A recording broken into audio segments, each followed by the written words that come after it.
Espera aí, vamos voltar ao assunto, calma.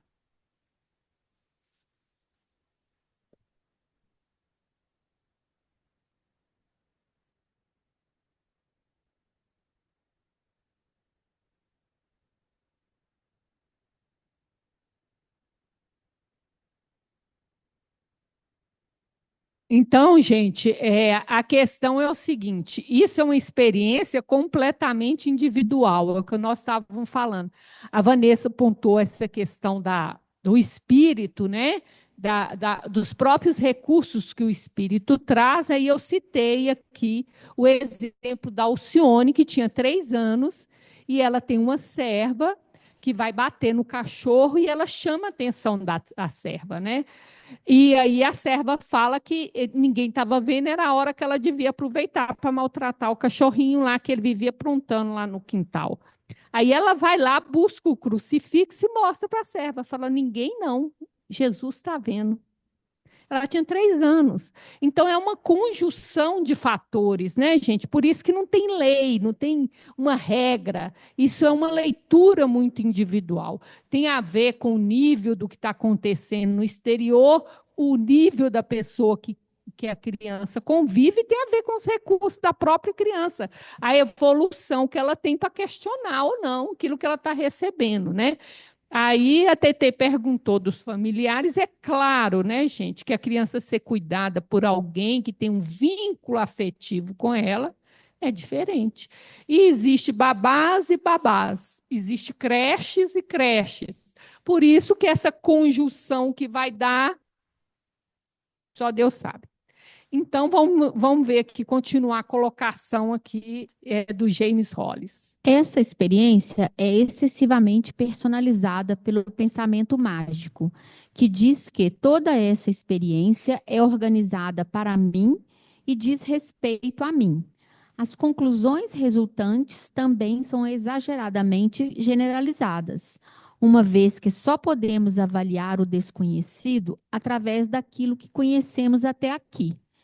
Com início tão tendencioso, estreito e variavelmente prejudicial, agregamos percepções, comportamentos e reações, marchando em direção à vida com uma visão parcial. É o que ele fala, tá vendo, gente? Isso é uma. A criança tem isso, isso, tudo diz respeito a mim. Isso é da criança, desse egocentrismo da criança, e ela não sabe distinguir. Então, o que ela fala? Tem esse pensamento mágico, né, de achar que tudo diz respeito a ela, e essa generalização que ela faz.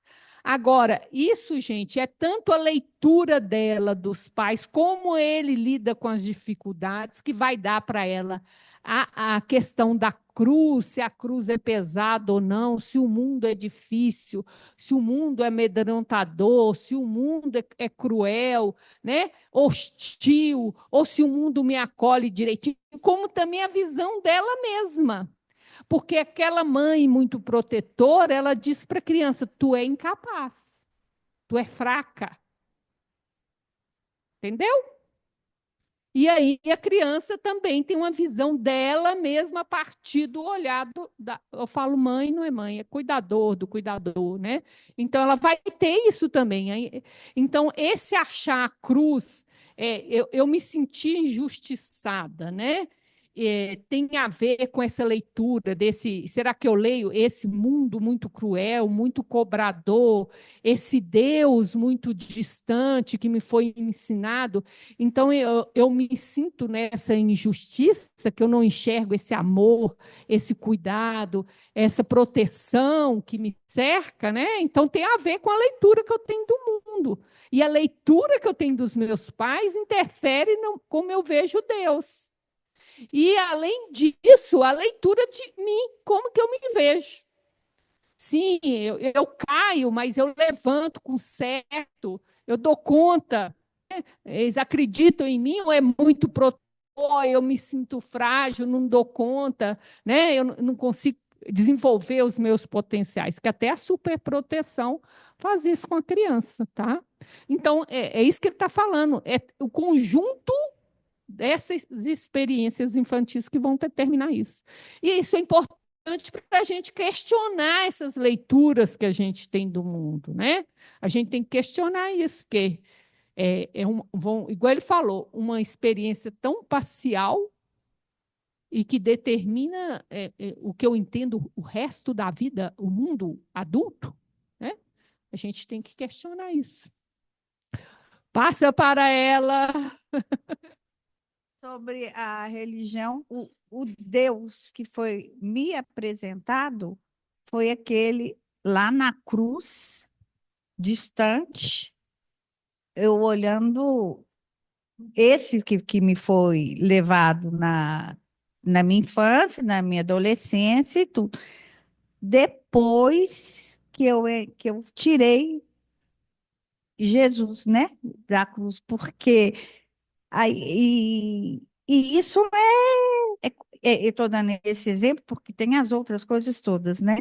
Mas assim, a distância que a gente fica com relação às coisas, aos processos todos que nos são jogados, é que nos faz cada vez mais ter o medo, o receio de, de nos entrarmos, nos aprofundarmos na nossa individualidade, porque eu fui de uma geração que a gente não era colocado para você, sua opinião não era Não era. ouvida, não era, era apresentado assim, pai faz isso, você não conseguia hoje, igual hoje em dia, que você ter diálogo, uma criança te interpela, te confronta, e te fala. Antes, não. Então, a carga nossa eu falei assim, eu acho que as nossas cargas, os nossos baús, acho que estão maiores, são maiores do que hoje, né? Também, graças a Deus, o espírito vai evoluindo, né? Ele vai trabalhando Mas mais. não só isso, né, Júnior? Porque se a gente não olha as nossas feridas, a gente repete elas nos nossos filhos. Não. Ah, sim, lógico. Mas eu não estou falando que eu não estou olhando. Não, eu não estou falando do seu caso em específico. É. Estou falando dessa geração Geral, nossa, que você está falando dessa geração que não foi escutada, que teve esse Deus distante, e essa geração nova que já é escutada. Uhum. Só que se o tratamento para surgir para uma geração melhor, os adultos têm que ser tratados. Sim, hoje, sim. Você tem que cutucar o outro para ele se cutucar, né?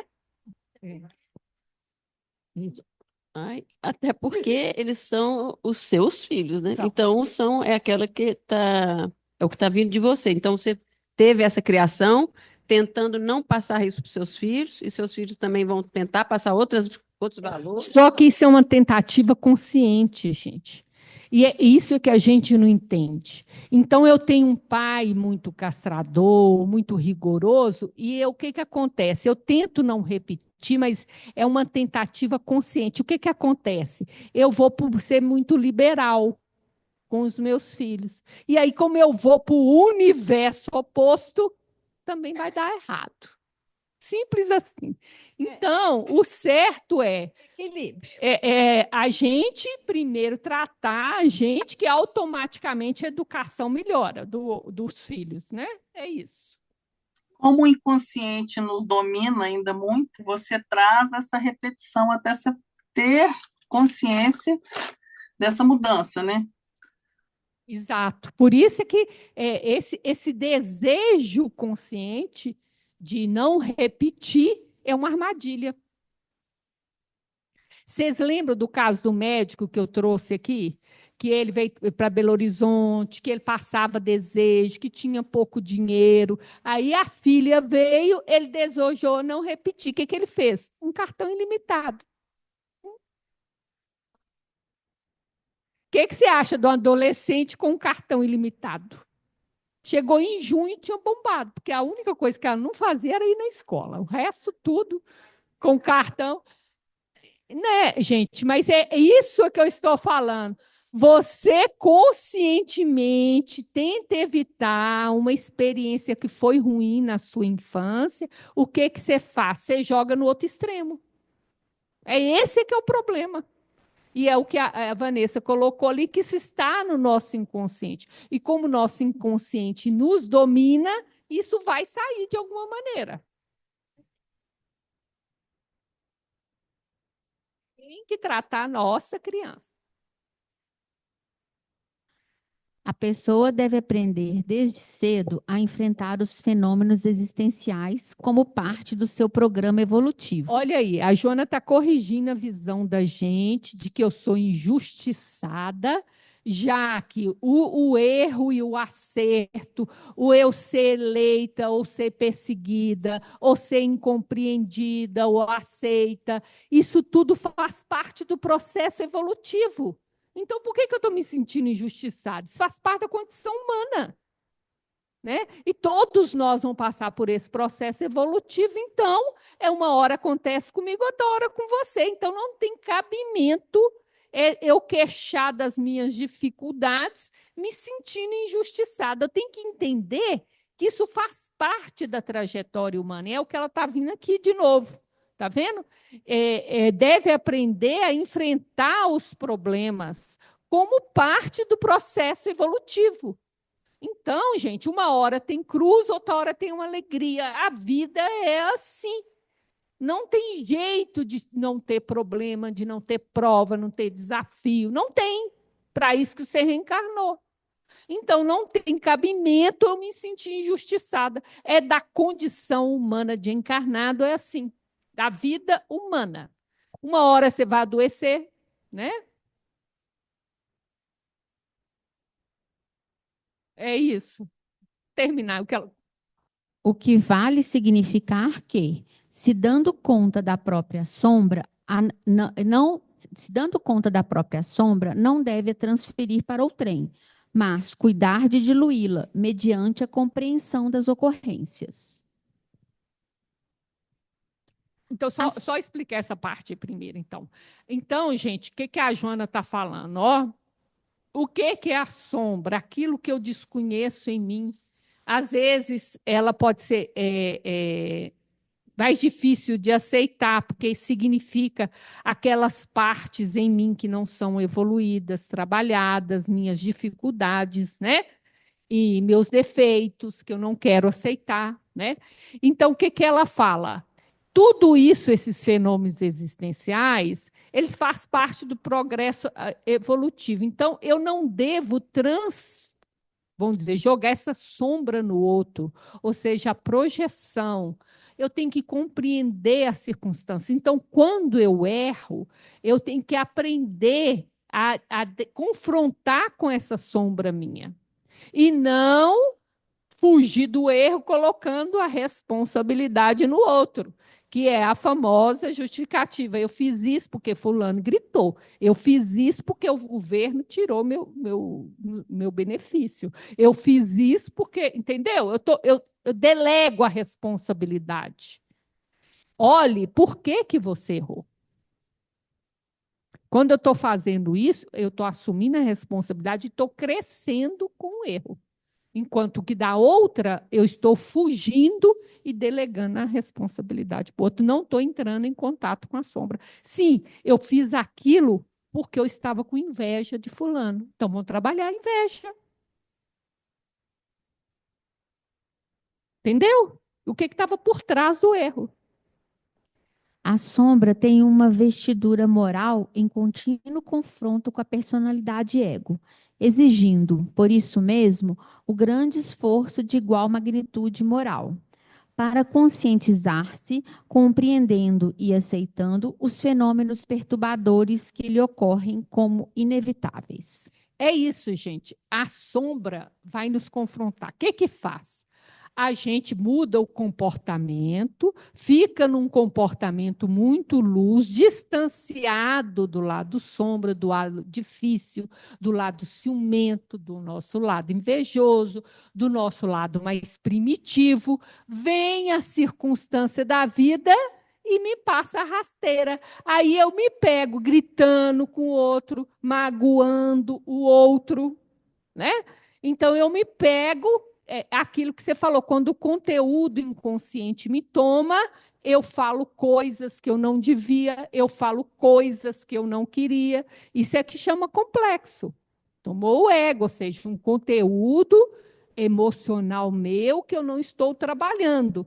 E aí, o que eu faço? Eu gritei com ela porque ela foi grossa comigo, eu gritei com ela porque ela é arrogante, né? Então, isso é delegar, é não confrontar a minha sombra. Então, eu preciso ver o porquê eu fiz. Por que eu gritei com ela? Por que eu me senti agredida? O que ela falou, fez, que me fez sentir agredida? É isso que é o autoconhecimento.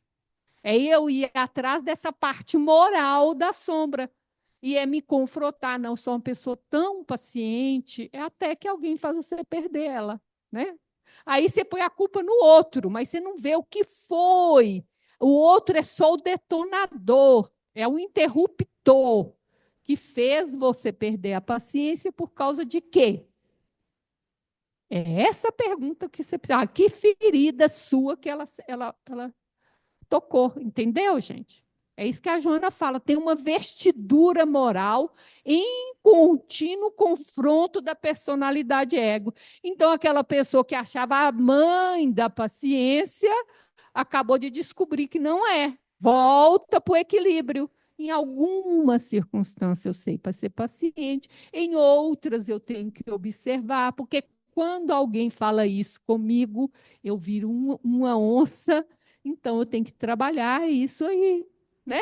Então eu não sou nem paciente e nem impaciente.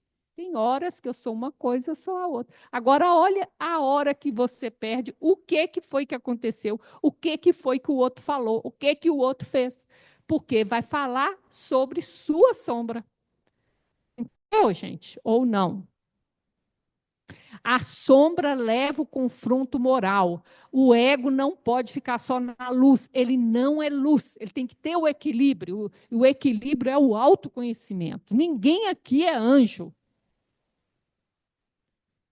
E quanto menos eu conheço, mais inconsciente está o outro lado, mais ele me pega. Entendeu? Vamos que vamos. Capítulo 18 do livro Estudos de Joana Estudos de Joana de Ângeles.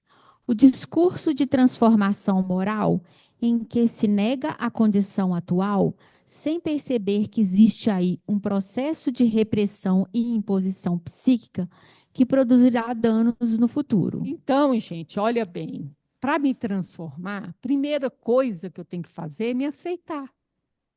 Se eu não me aceito com meus erros, como eu posso mudá-los? Então, o que eu faço? É a repressão, eu nego. Isso não vai te mudar, isso só vai esconder quem você é. E aí, o que acontece? Vai ter danos no futuro, porque essa repressão eu só escondi lá dentro do inconsciente. Ele vai voltar. E pega você a hora que você não está esperando, às vezes na hora que você não gostaria, né? Você não tem controle que hora que vai voltar, né? Segundo Jung, infelizmente, não há se pode negar que o homem como um todo é menos bom do que ele se imagina ou gostaria de ser. Isso é consenso, gente. A gente acha que a gente é melhor do que a gente é. Então, tu é muito pior do que você está pensando. Todo indivíduo é acompanhado de uma sombra e que quanto menos ela estiver incorporada à sua vida consciente, tanto mais escura e espessa ela se tornará. Você dá energia para ela, quanto mais você nega ela. Então, eu preciso ter um processo de contato com esse lado meu, de aceitação e não conivência. De aceitação, de diálogo, de desarmar, de diluir essa sombra. Mas a negação não é. E um dos motivos que a Solange estava falando da gente não querer entrar para dentro é exatamente porque eu sei que tem isso aí que eu não quero ver. A psicologia descreveu como incorporar a sombra. Em outras palavras, seria assumir nossa inferioridade, ou colocar freio no nosso impulso egóico de transformação. Por quê, gente? Porque o quer mudar é hoje. É hoje que hoje eu aprendi que tem que iluminar. Aí hoje eu resolvi ser a iluminada. Então, esse impulso de transformação do ego, o que ele faz? Ele põe debaixo do tapete. É igual aquela mãe que chega no quarto de mim e fala: eu quero esse quarto arrumado em 5 minutos. O que ela faz? Joga tudo dentro do guarda-roupa, esconde debaixo da cama. Pronto, você entra, está limpo. Ué, mas a transformação, exato, e transformação é um processo de vida. Você acha que adquirir paciência, como é que a pessoa adquiriu a paciência em 1 mês? São coisas de vidas, vidas e vidas.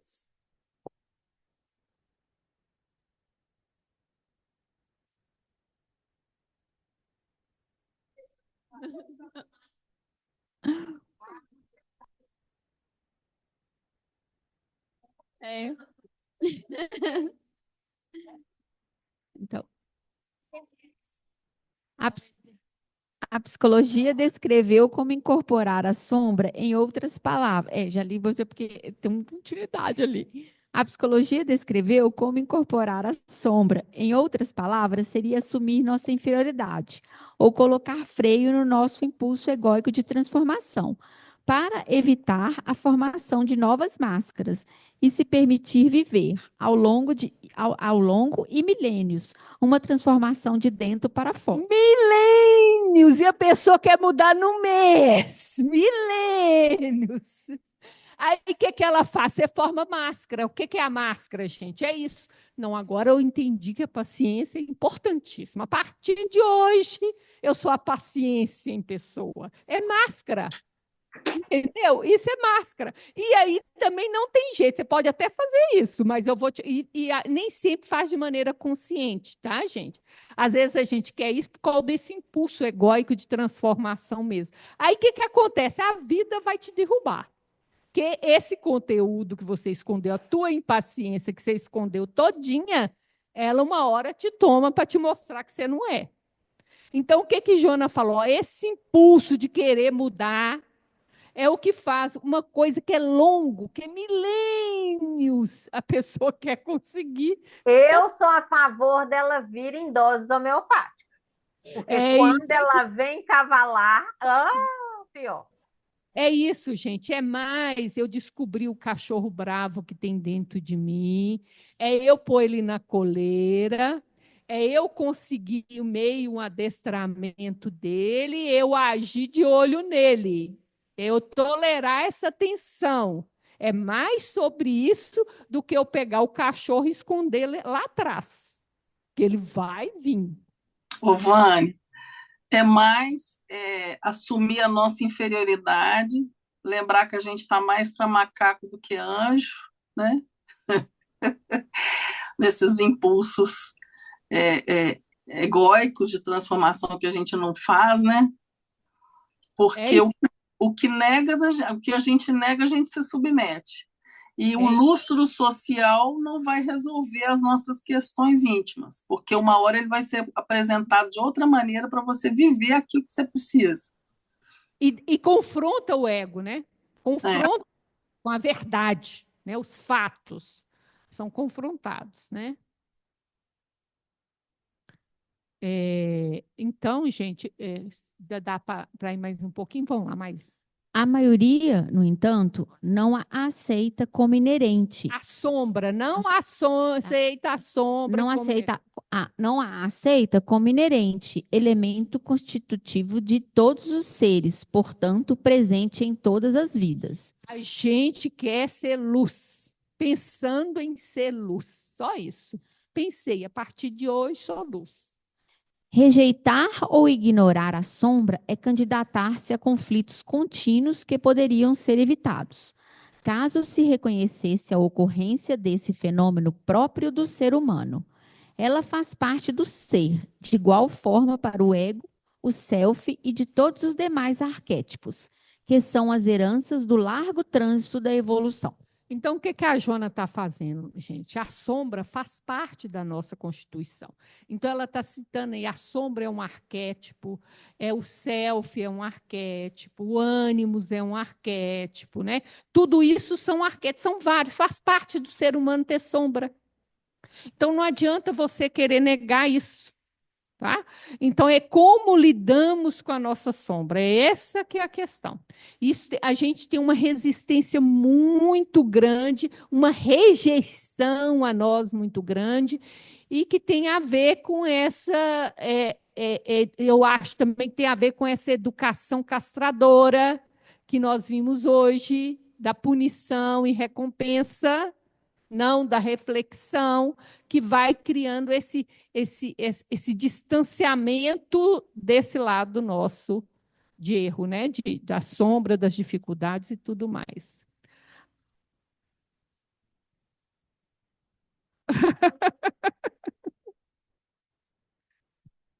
Ô, Vânia. Vânia? Sou Oi? eu. É Tati. Ah. Tá procurando. Não é à toa que o título desse texto é A Coragem de Prosseguir em Qualquer Circunstância. Ou seja, independente do que a gente é, de como a gente se vê, vão para frente, do que a gente se descobre, né? Isso mesmo, gente. E isso tudo tem a ver com as dificuldades que ela veio trabalhando aí, né? As dificuldades, como eu enxergo, como eu vejo, como eu me vejo, como é que eu posso me sentir fraco se eu sou divino? Eu tenho um potencial divino dentro de mim. Eu sou frágil, que é diferente. Frágil é o quê? Eu não me conheço, eu caio. Mas eu levanto e aprendo. Agora, fraco, não. Fraco, como você pode ser fraco, você tem um potencial divino dentro de você. Como assim? Como nós podemos ser fracos? Não é? É diferente. Semente tem. Está faltando cultivador. Então é isso que agora ela vai entrar no exemplo do Adão e Eva e não vai dar tempo, tá, gente? Alguém quer fazer mais alguma colocação para nós aí? O grande problema nosso é isso. A gente se aceitar como a gente é. A gente rejeita, né, gente? É isso. Então vamos fazer nossa prece.